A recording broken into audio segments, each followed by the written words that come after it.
Hey now, everybody, and welcome back to the Score More podcast, a bonus episode today. I'm Pat Stoetzer of CMSportsNet, and joining me is Carl Delmont, women's soccer coach at Carroll Community College for the Carroll Lynx. Coach, thanks for joining me today this day before July 4th here as we get ready for a 3-day weekend, but never too many weekends or off days for you, Coach. And thanks for joining me, and just how are things going so far this summer? No, I appreciate it. Thanks for the opportunity. Look, we're out there recruiting nonstop, and as you said, I always joke I get like maybe 2 weeks off in July. That's my whole time off from soccer. But now coaching college, that's probably shrunk a little bit. But, Yeah. We're out there hustling. We're trying to do what we can to get this program off the ground. I remember it was funny just the other day. I sent Jen Snyder at the school. Popped in my memories. Bill Warburton was the first person they hired to start the program, and he reached out to me. Anyway, on Facebook memories, it popped up. I shared the thing saying, "Hey, this is a great program." There's a picture of the uniforms. I know Bill. He's great. And, unfortunately, there's a few other coaches in between, OB and some others. Right. And, it was just hard to get it off the ground. And, last year, about a year and a half ago, Terry, our new AD, reached out to me and said, "Hey, we might have an opportunity here." I'm thinking, I really need another thing on my plate. But, every team I've ever coached, I started from scratch and talked to my wife, and she's like, no, you should do this. So, I met with them a couple times, and, we decided let's get it to go. It was a little bit too late that first year to start. Right. So we said let's use that time to get players and do what we had to do. And we had our first year last year. I mean, thank you for your coverage of it. But, it was really amazing. I mean, we didn't tell the girls this, but my assistant coach, Emily, and I, and our AD at the time, Mark, we said, look, our goal, we just want to win one game. But we have no idea what we're going to do here. And as you know, we end up getting 4th seed in the playoffs. The interesting thing is pretty much half the team hadn't really played soccer. We were talking about Chloe off air. I mean, Chloe hadn't played soccer since 1st grade and never played goalie. Right. But she volunteered to play goalie. Yeah. And, fortunately, my assistant coach played goalie at a very high level D3 program. And she was able to teach her some things and get her good enough that she could help us play at this level. And it was a fun season. I remember the first 3 games. I think most of the games we were playing 8, 9 v 11. I remember. We still went 1-1-1. And they're like, okay, maybe we got something. And the girls bought in. And it was funny because I remember my former AD was teasing me, and he said, he's like, when are you going to start doing a lot of these cool drills? And I'm like, Mark, I said, half this team's never played soccer. So I said, let's make it analogous to calculus. If half the kids in my calculus class never even took, algebra, I can't just go right into equations, right? So what I have to do is let's get them bonding. And we spent the first, week and a half, 2 weeks just making sure the girls had fun, but they were learning soccer. But our goal was let's get them wanting to run through walls for each other, and if we're lucky, us as coaches, and we really accomplished it. And I was really, it's kind of like you're a kid. You don't realize how tall your kid gets until someone points it out. And you're like, oh yeah, because it happens slowly before your eyes. Well, the same thing here. And then the men's coaches come like, man, you guys got these girls bonded so quickly. This is amazing. What are your secret? And I'm like, I don't know. I've only ever coached girls, right? It's just you give them that confidence and the other things, and we were blessed in that regard. So it was an amazing season. We probably set the bar a little too high for this season, but we're out there recruiting. We're trying to get what we can get, and it's been a tough season so far as the recruiting season. We've had a couple girls that were committed that now can't play for various reasons. So, we're still out there. If anyone's listening, listen. I just told the story. We had 5 or 6 girls that hadn't played soccer since 3rd grade. Ideally, would I love, club players? Yeah. But, we'll take anyone that just wants to go out there and have heart and passion. And it's 3 months. There's a little bit of scholarship money out there, and you could say you're a part of history. Yeah, no doubt about it. You mentioned that you mentioned club, and you mentioned you're a soccer guy, and I know you know the area well. So before we get into last season, which was a lot of history and a lot of firsts, what got you to this point? You've been around this area for a while, following following soccer in general, but girls with the Celtics club program. Is that correct? Yeah, I coach 2 teams. They both got promoted to academy this year, and I coach 09 girls and 07, 08 girls. So it'll be interesting. A little history here. So the 09s, my dear friend Bird Brown was going to start this team. And I always tell this story because I'm close with his family, and he was a dear friend of mine. My 05 team, I started them from scratch, and they were just playing out of their minds. And it was like girls from 12 different high schools. They really even know each other, but they bought into the system just like the Carroll girls. And I made a post about 5:30 in the morning. Bird shared it, and I found out later that afternoon, that was one of the last things he did. He had a heart attack, and Yeah. fortunately it was quick, but unfortunately we lost a great man. We did. But so these 09s, I told my wife, I'm going to start this team because, for Bird, and but it'd be my last team. So when I get them into college, I'm probably going to hang up, my coaching license. I may stay around for a few more years to keep coaching Carroll until we find the right person. But my goal is to eventually, semi-retire to Florida. So we've already purchased thing down there, be close to my parents, and but I'm going to miss the game. I love the game so much. Yeah, it shows. And the few times we talked after a game, you were asking on our cameras, hey, if you hear this or see this, if you can play soccer, come on out. We'd love to have you. And also, obviously, I consider Bird a good friend too. So it's good you mentioned Bird Brown, a guy that's definitely missed throughout the community. It's been 4 years now, I think. Since we lost him. Up until this year, we're in a new uniform cycle. For the past 4 years, we had his initials on our sleeve, closest to the left side to the heart. Sure. Yeah. But now we have a scholarship program in his name. Great, that's great. I definitely rock my tie-dye Bird shirt when I can. And I've got the gray one. Yeah, okay. I've got the blue-green one. Anyway, we're getting off topic, but that's for Bird. He's listening, I'm sure. So then, looks like you take over, like you mentioned, and it's a whole new ball game, for lack of a better phrase, when you get into this sort of soccer. And it's not that you weren't familiar with it, but the ups and downs and the roller coasters of are the kids eligible? Because this is how the program kind of got snowballed going. It was a little bit of a rough patch to get it where it was last year.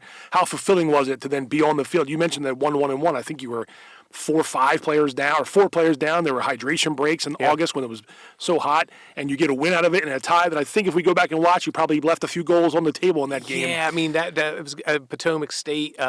We gave up the tying goal with 3 minutes left. It was just a bad clearance. If it would have went out of bounds, who knows? We probably would have won that game. But you're learning right there, right? You can see the girls learning. Yep. So to my point was, how fulfilling was it to be on the field with those girls and to go through those 3 games to get things started where you guys took off from there? It must have felt pretty good, knowing where it came from. It did, and I think it was a catalyst for the confidence to keep building, because the girls saw, wait a minute, we played Montgomery D1, half their teams, 4 nationals, phenomenal, and we got blown out. I think it was 9-0, but we had 4 chances to score easy goals, and nerves and experience, we missed. There was one right across the goal line, and all the girl did was put her foot out. And when I asked her what happened, she said, I thought it was offside. You can't be offside. The ball's in front of you, but okay. Hear the whistle, too, right? Yeah. The whistle. And I told her, said, it's like anything else, UFC. Until the ref stops, you keep hitting. Yeah. But this one, score. Let the refs blow the whistle on that one. Yeah. But and we had an experienced goalie who, gave her all, but, it was her first game. Sure. She was a little shell-shocked. So, it could have been a closer game, but that didn't deter him. And, the next game we came out and we tied, and then we ended up having the next game where we won. And it was just amazing. And then, probably the best win for us was against Garrett, just because they had a lot of F1 visa players. Really good team. Now, they got their revenge in the playoffs. They beat us, I think, 2-0. But, we beat them. I think it was 4-1. Mm-hmm. And a really good game. The girls played out of their mind. And I remember telling one of our players, I said, hey, listen, I watched film, and I noticed that their goalie likes to come out a lot. I said she feels pretty confident in her team. I said, if we can get a quick transition, even if you're 40 yards out, rip a shot, see what happens, especially if the sun's in her eye. Sure. And she did, and it went right over her head, and I'm like, wow, that works. Yeah. Something I said actually worked and paid off. And that game helped propel you to, like you mentioned, a playoff spot and a home game. I mean, to have a game at home, and you get a small following, but it's a following, and there's some people that go out and watch the games. I know you're always trying to encourage more people to show up, more students and things like that, but that had to be an extra special moment, too, to be on the field at home in the playoff game in let's say the program's inaugural season. Yeah. Another nice moment during the season last year. Yeah, and I don't know this, but someone told me that was the first soccer playoff game, men or women. I think that's correct, yeah. So that was kind of a nice achievement as well. And Dr. Mins, the new president of the school, she's a big supporter. She was at a lot of our games.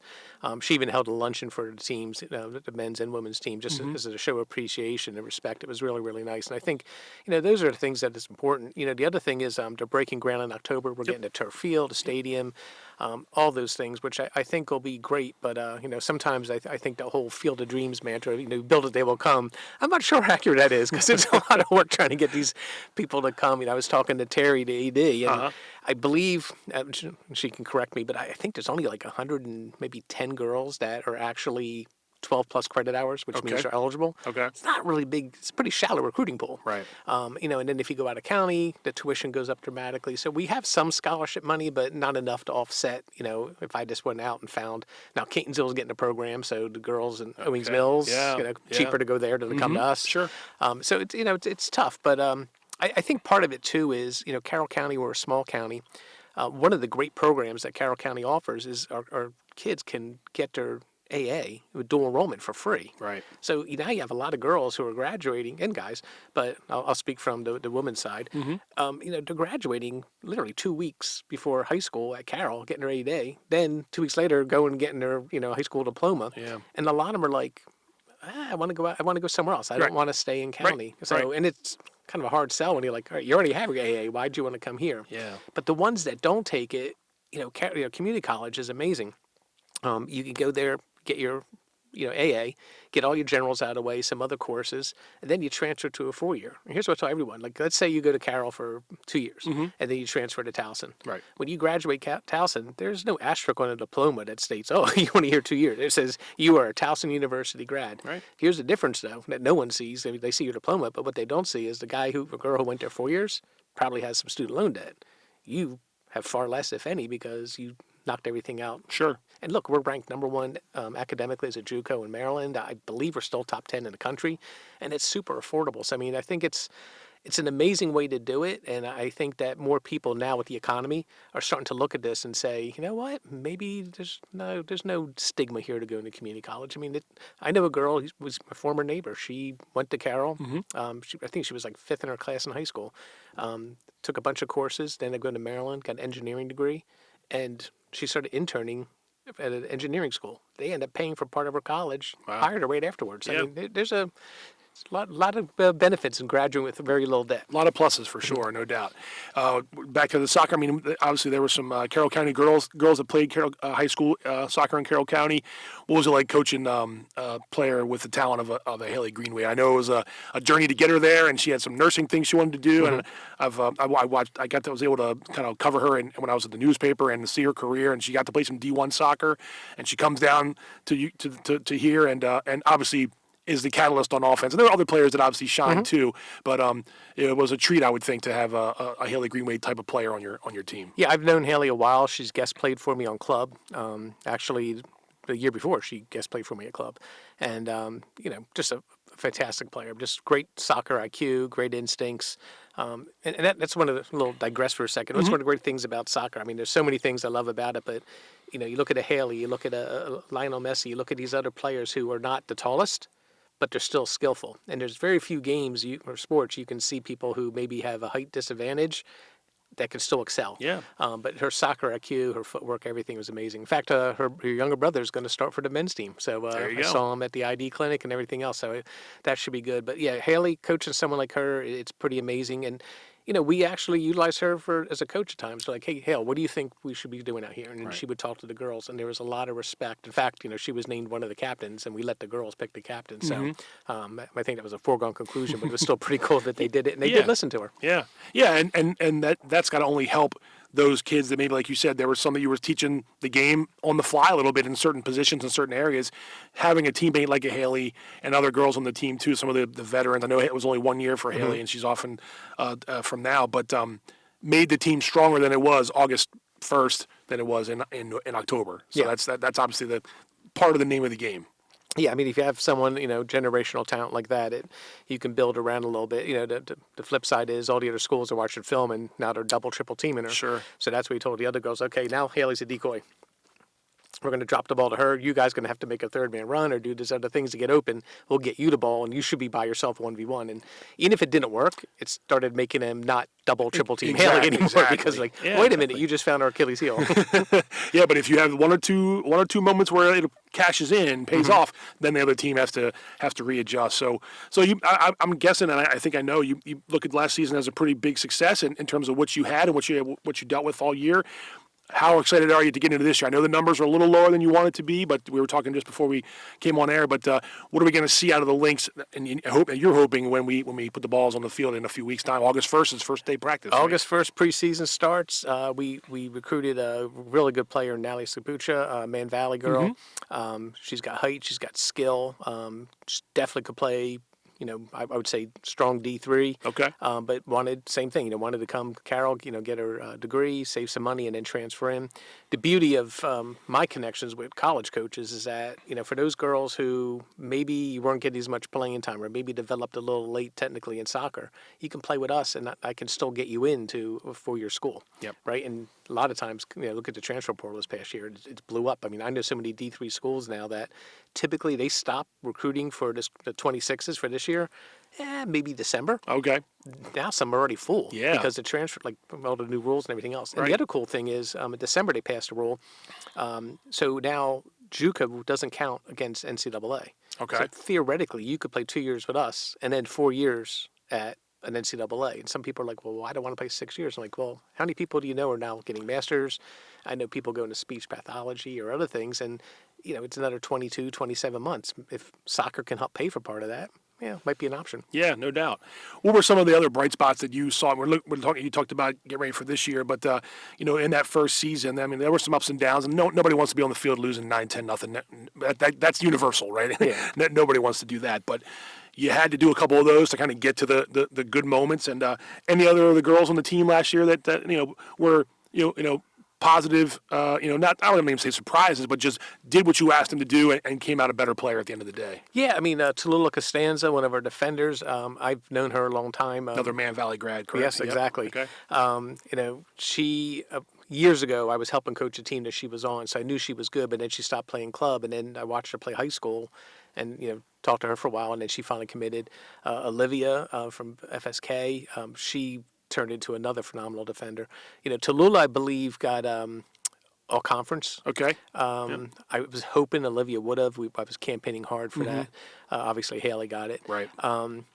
Leah Kaminsky was another one, and actually Lana O'Donnell, 3 FSK girls. Yeah, I was just going to say, played FSK. really, really major contributors. And then I had to do my my best impression of an Irish accent to get Lana's sister Emma to come aboard because she played 1 year in Ireland. Okay. She wasn't impressed with the accent, but it didn't matter. She liked it enough to come join us. Your Celtic club can wear off. That's Irish, right? Yeah. But she was another Yeah. good addition. She had experience. Maybe non-traditional. I think she was probably 23, something like maybe 22. So she was a little older than some of the girls, got but you, yeah. still in that college age Sure, range. yeah. But her eligibility was used up after that last Right, year. So, right. But yeah, I mean, a lot of everyone kind of surprised. Even we have a girl named Alyssa Ruff, and Alyssa's never really played soccer at all. I think she might have played like one season of rec when she was like 6. But she's a track person, and she decided to come out and.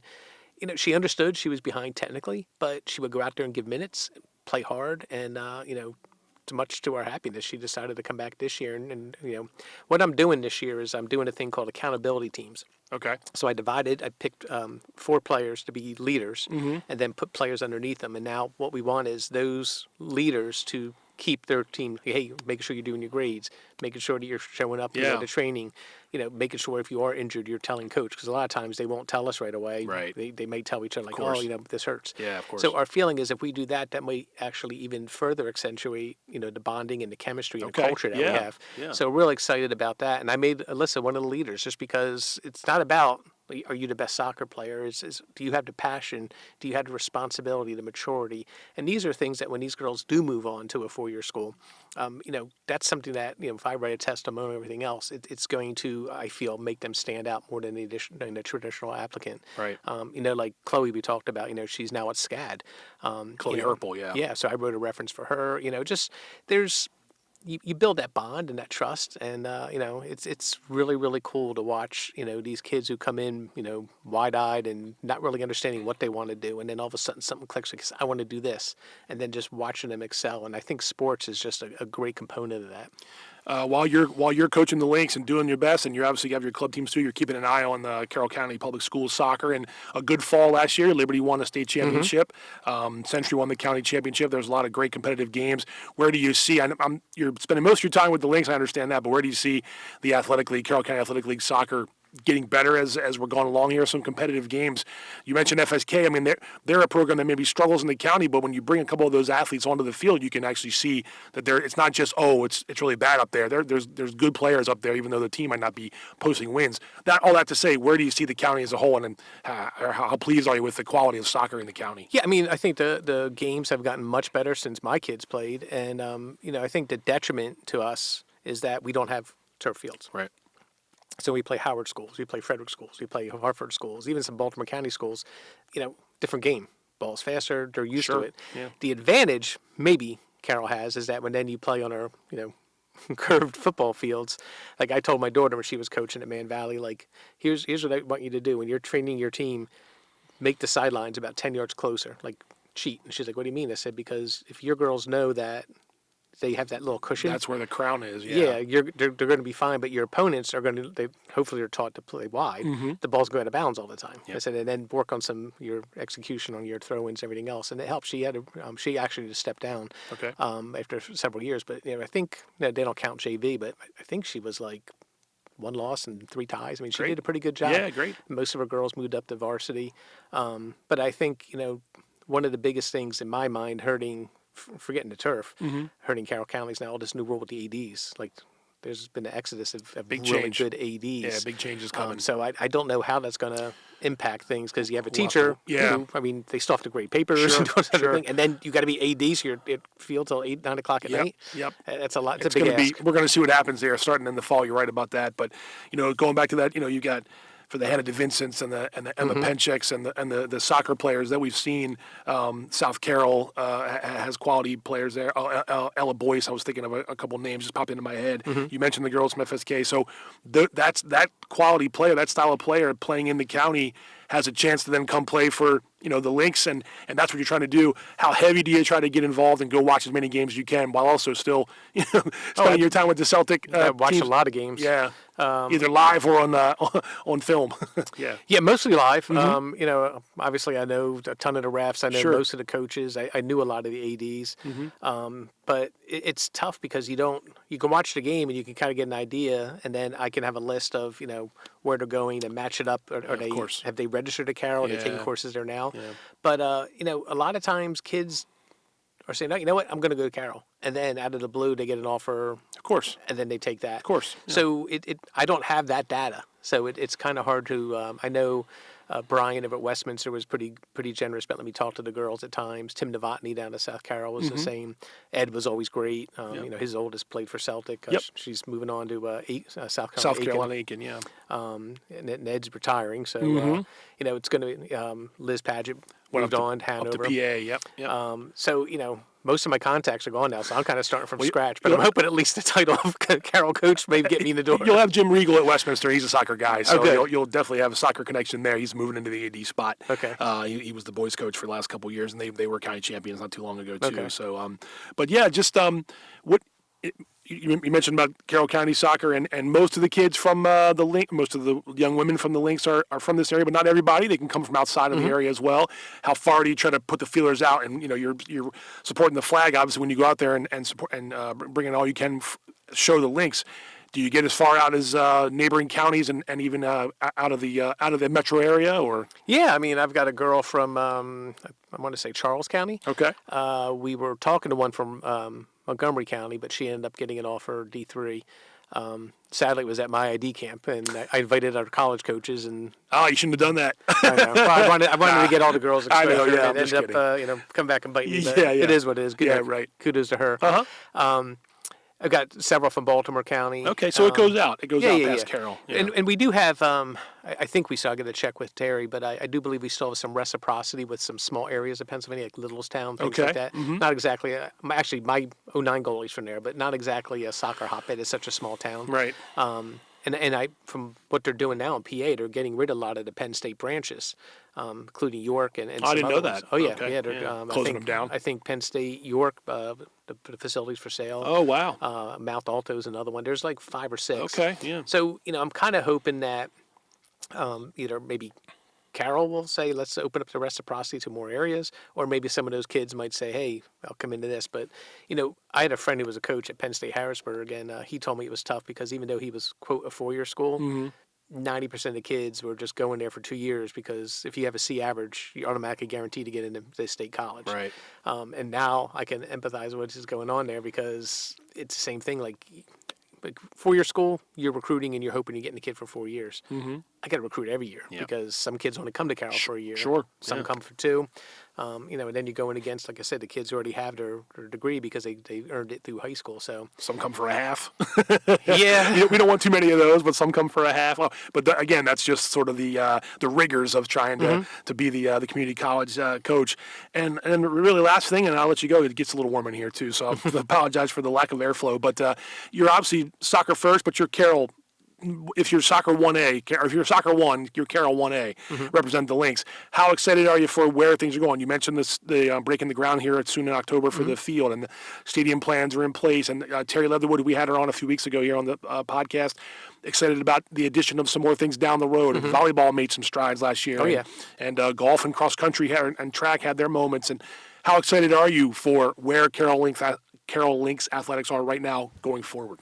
Yeah, I mean, as I said, Dr. Mintz is a huge sports proponent. She's really wants all the sports teams to succeed, and it's not just words; it's actions. We see her at the games, not just ours. I've seen her at volleyball games. Yep. I've seen her at track meets and other things. So I do believe that Terry. I've known Terry forever. I used to coach her daughter, and she's just a workhorse. I mean, she just goes nonstop. Yep. But she cares about the kids. She's in it for all the right reasons. Yeah. So I mean, to have her now leading us as an AD is just absolutely amazing. So I think that all those things are in place. The new facility coming in, that's going to help immensely. I just had a friend who's actually going to donate money to the program, so that's going to give us a little more scholarship opportunities, which is nice. So we're slowly checking off the hurdles. But again, it's one of those things where last year people didn't believe it was going to happen. So a lot of girls like, I don't know. Sure. And we did pick up a couple mid-season that, Sure. you made it happen. Right. But I'm still fighting that. Still people are like, well, it was only 1 year. I'm like, what else do we need to do, right? But, again, I'll just make I don't want to just be desperate. It's more passion. It's okay, yeah. But, look, if you played sports, if you're athletic, even if you didn't play soccer, it's okay. Last year we had girls that didn't play soccer. Right now, the biggest thing for me is I would rather have 8 girls that can play soccer and the rest that want to learn. So at least we have subs and everything else. To your point, there's going to be some hot days. Sure. There's going to be injuries. There's going to be someone who can't play in a game because they have a major exam or something like that. Sure. So, we want to get to 16 to 18 players. And look, my goal is when I hand this off to someone else, I want to have a roster of at least 20. I want to have, it doesn't have to be a winning record, but a consistent record and, a place where people are actually calling us saying, hey, I want to be a part of this. Right now, it's me reaching out nonstop. And, part of the thing is you have to have a thick skin because some kids won't respond. Ted aren't interested. And then somewhere close to preseason, hey, you know what? I didn't really get the offer I wanted. Yeah, so, changed my mind. Yeah, so is it Right. still available? And you're like, you want to say, yes, please, when? But it's like, yeah, sure, let's have a talk. Yeah. So, but I appreciate your coverage too. Oh, because no problem, you guys are between social media, the YouTube channel, covering the games, all those things. Word of mouth. We'll take everything we can get, and we appreciate your support. Oh, no problem. But likewise, I wanted you to be on here to kind of promote what's going on, and we'll be out there again this fall as much as we can to see what happens with the men's and women's soccer team. So, Carl Delmont, thanks very much for joining us on the podcast. I appreciate it. Thank you. Good luck this year. Thank you. All right.